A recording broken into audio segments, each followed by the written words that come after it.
নমস্কার বন্ধুরা, স্বপ্না কিচেন লাইফস্টাইলে আপনাদের সবাইকে ওয়েলকাম। আজ আমি রুই মাছের মাথা দিয়ে কচুর ঘন্ট রেসিপি শেয়ার করব। বন্ধুরা, প্রথমে কচুকে কেটে নেব আর কড়াইতে জল দিয়ে কচু সেদ্ধ করে নেব। সেদ্ধ করে কচুকে তুলে নেব আর অ্যাড করে দিব তেল আর সমস্ত উপকরণ দিয়ে দেব। উপকরণগুলি হালকা ফ্রাই করে নেব আর দিয়ে দিব কেটে রাখা সমস্ত কচুগুলো।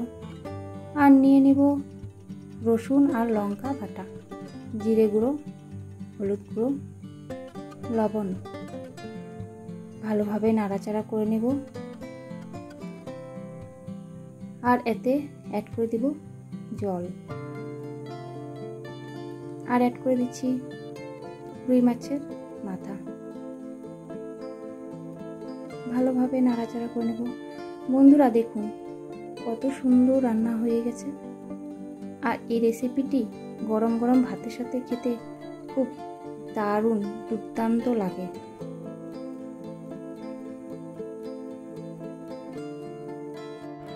বন্ধুরা, আপনারা যদি নতুন হয়ে থাকেন তাহলে আমার এই চ্যানেলটিকে লাইক অ্যান্ড সাবস্ক্রাইব করতে আপনারা ভুলবেন না। পাশে থাকা বেল আইকনটি প্রেস করবেন।